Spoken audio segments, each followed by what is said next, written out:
৮ মাস হয়ে গেল বিএনপি নেতাকর্মীদের নামে মামলাগুলো কেন প্রত্যাহার করা হচ্ছে না তা নিয়ে প্রশ্ন তুলেছেন বিএনপির সিনিয়র যুগ্ম মহাসচিব রুহুল কবির রিজভী। তিনি বলেন, প্রধান উপদেষ্টা ডক্টর মোহাম্মদ ইউনূসের মামলাগুলো প্রত্যাহার হয়ে গেল, কিন্তু বিএনপি নেতাকর্মীদের মামলাগুলো এখনও প্রত্যাহার হলো না। এদিকে একটা অবাধ, সুষ্ঠু, নিরপেক্ষ নির্বাচন শুধু বিএনপির জন্য নয়, সকল রাজনৈতিক দলের জন্য দরকার বলে মন্তব্য করেছেন বিএনপি চেয়ারপারসনের উপদেষ্টা আব্দুস সালাম আহমেদ সরওয়ারের রিপোর্টে বিস্তারিত।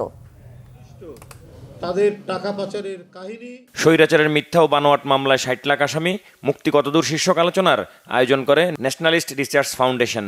শনিবার জাতীয় প্রেস ক্লাবে আলোচনায় বিএনপি সিনিয়র যুগ্ম মহাসচিব রুহুল কবির রিজভী অভিযোগ করেন, শেখ হাসিনাকে ফ্যাসিস্ট হতে যারা সহায়তা করেছে তাদের মধ্যে আদালত অন্যতম।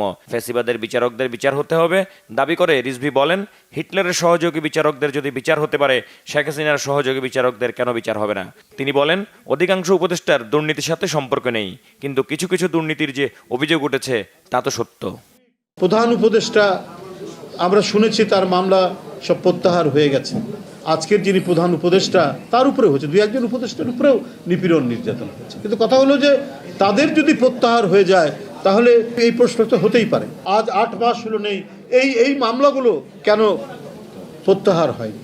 আমি জানি যে অধিকাংশ উপদেষ্টা যারা, তাদের দুর্নীতির সাথে কোনো সম্পর্ক নেই, কিন্তু কিছু কিছু দুর্নীতির কথা তো উঠছে এবং সেই দুর্নীতিগুলো ভয়াবহ। কেন তাদের এপিএস এর নামে শত কোটি টাকা দুর্নীতির অভিযোগ আসবে? কেন তারা বদলি বাণিজ্যের বিষয়ে তাদের অভিযোগ উঠবে? এদিকে জাতীয় নির্বাচনের সুনির্দিষ্ট তারিখ ঘোষণার দাবিতে নয়াপল্টন বিএনপি কার্যালয়ের সামনে মানববন্ধন করে জিয়া মঞ্চ। এতে দলের চেয়ারপারসনের উপদেষ্টা আব্দুস সালাম বলেন, বিএনপির সমালোচনা আগে অনেকে করত, এখনো করে। অনেকে বলে বিএনপি ক্ষমতা গেলে সংস্কার করবে, তার কোনো গ্যারান্টি নাই। কিন্তু সংস্কার যা করেছে বিএনপি করেছে। একটা নিরপেক্ষ ভোট, সেটা শুধু বিএনপির জন্য না, সকল রাজনৈতিক দল এবং দেশের মানুষের জন্য দরকার। সংস্কার আমরাও চাই, সময় আপনাকে আমরাও দিতে চাই, কোনো অসুবিধা নাই। 3 মাস, 6 মাস, 9 মাস আপনি ক্ষমতায় থাকেন। আজকে ফ্যাসিবাদকে তো রুখতে হবে। আমরা দেখছি ক্রমান্বয়ে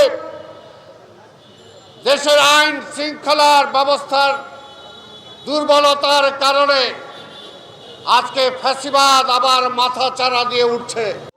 মানববন্ধনে বিএনপি নেতারা বলেন, সুষ্ঠু ও গ্রহণযোগ্য নির্বাচনের মাধ্যমে একটি নির্বাচিত সরকারের হাতে ক্ষমতা দিয়ে বিদায় নেয়াই হবে অন্তর্বর্তী সরকারের সফলতা। আহমেদ সরওয়ার, বাংলা ভিশন, ঢাকা।